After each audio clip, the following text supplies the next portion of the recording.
Now, you see why it's important to have a mortgage broker on staff, on team? Because that mortgage broker is going to be able to find you financing through several of his or her financial sources. Banks only going to have their only source there. Okay. But a broker can provide you more sources than what you can possibly dream of. So always try to keep a mortgage broker on your team. Okay. A land contract is a form of seller financing. It is similar to a mortgage, but rather than the borrower borrow money from a lending institution or a bank, the buyer pays money to the seller for the real property. Until the payment is done, then he or she execute the land contract, and the closing cost is always in hand. Okay. So this is how land contracts can work for you.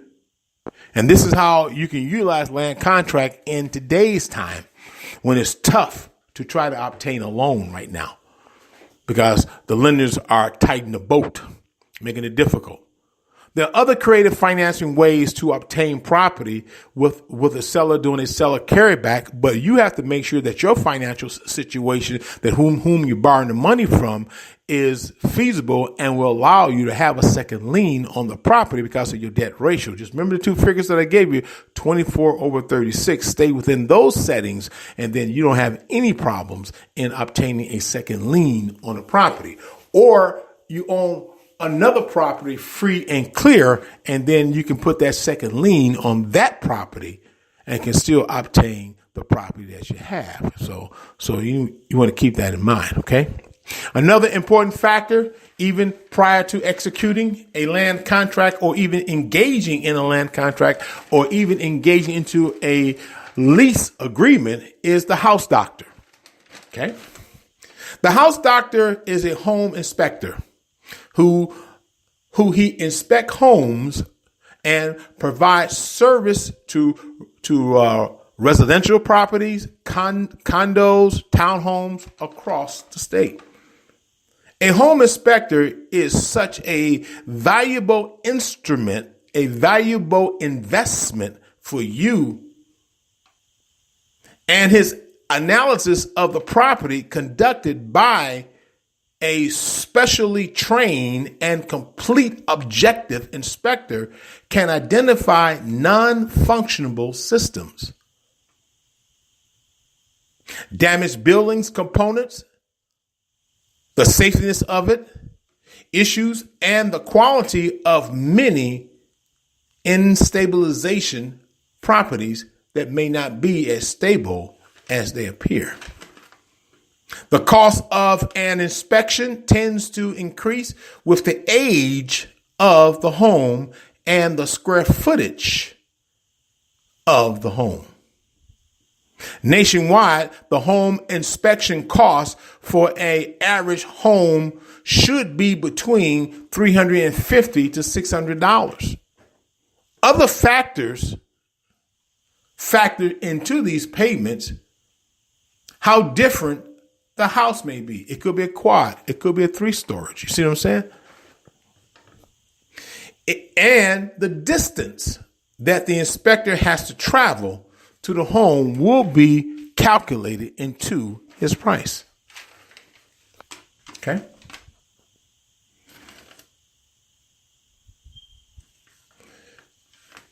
National average cost, $473 to about $550 if he has to travel a little distance to your home. The HomeAdvisory.com found that nationwide, most homeowners spent between $267 and $371 in an average inspection. You don't have to travel that far. Like a doctor of medicine, who would recommend a specialist if you need to see one, The house doctor also will recommend a specialist if he finds an insight on any alarming findings, such as cracks in the foundation. The deck itself looks great, but you discover underneath of it is rotten to the core because you have termites eating it out. He may find certain ends in the cellar or in the basement termite damaging, or may even find that where you may have some mold. Okay. So he's going to call for a specialist to come out, and the specialist will be able to analyze the property and give the price of what it would take to correct the problem. This also can be figured into your negotiation aspect too, and the sell price. You're not responsible for covering that.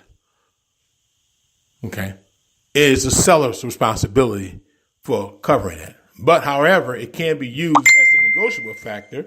And even in some cases, it probably could be used as a 50-50 cost between both, which is probably what the seller will try to propose to you anyway, since you've been living in the house for that 3-year period of time or that 4-year period of time of the land contract being instituted. Okay.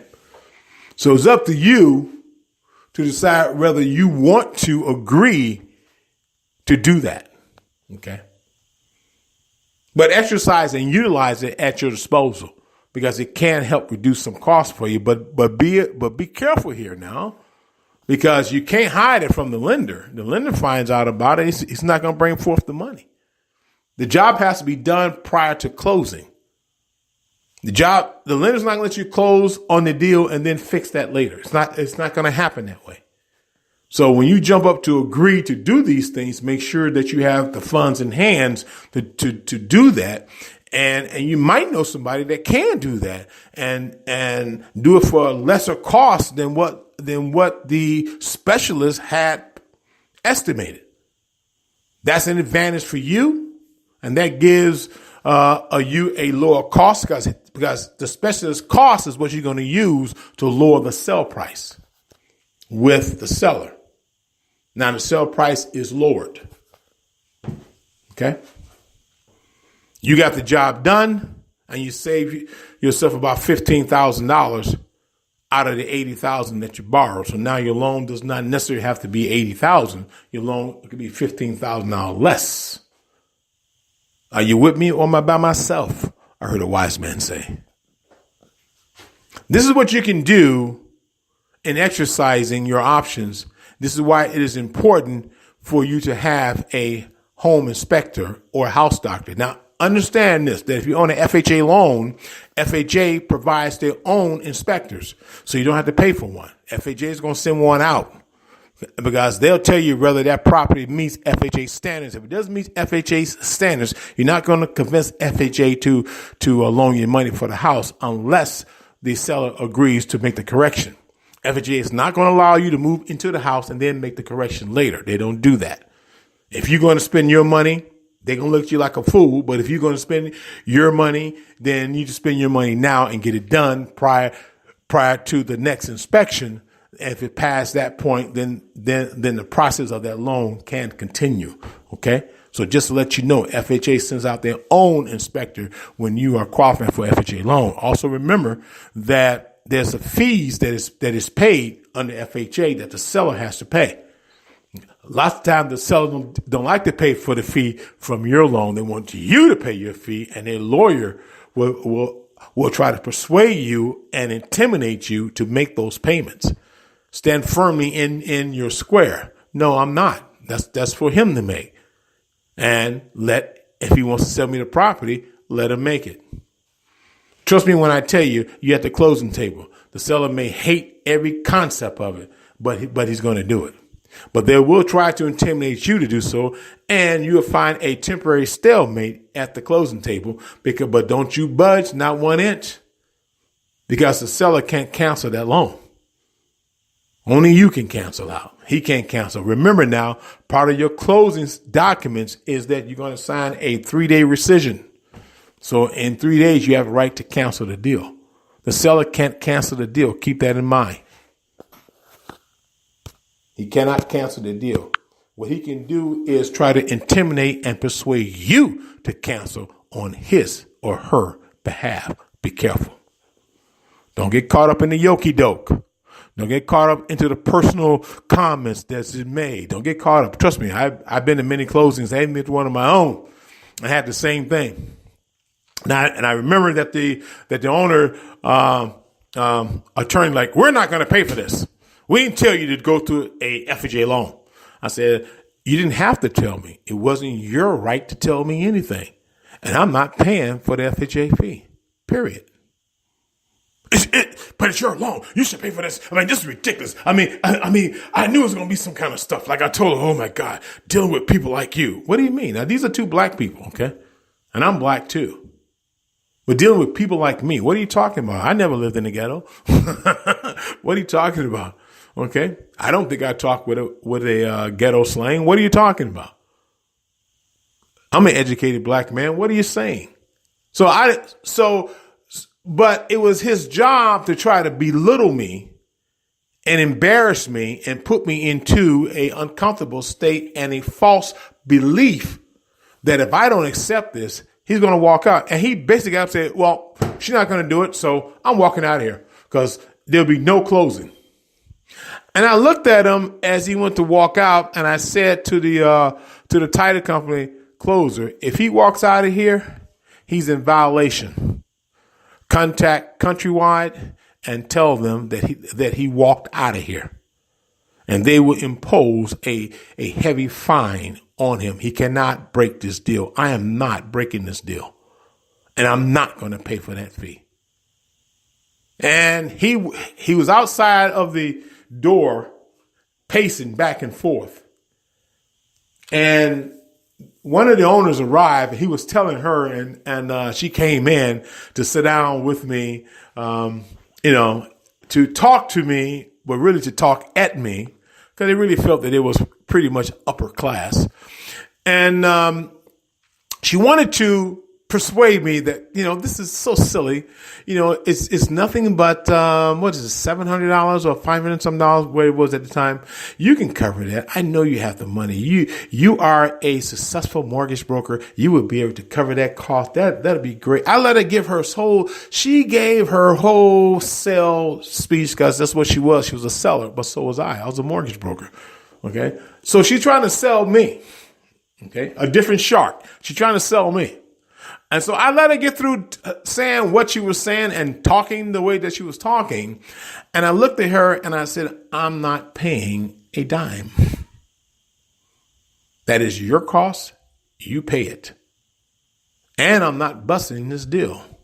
So you let me know what y'all going to do. And I stepped back and I didn't say a word.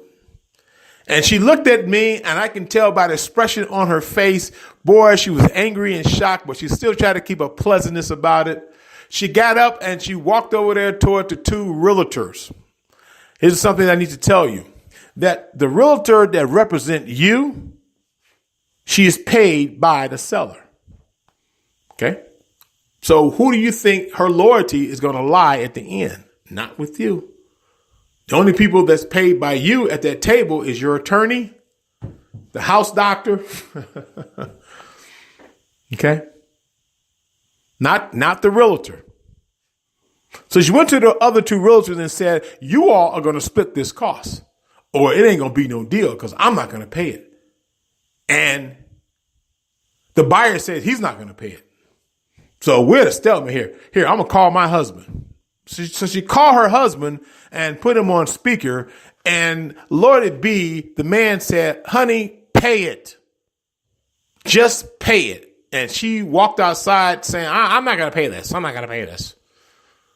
So she came back inside and told the realtor, you all figured it out. So both realtors came over to me. And they said to me, Mr. Montgomery, I mean, we're about $550 away from this deal. I said, I'm not paying a dime. It's on her. And if you two are crazy enough to pay it, that's on you. She cannot bust this deal. She has no choice but to pay it. And I'm going to give her another 15 minutes before I call Countrywide. And they went back, and she was going back and I got up from the table.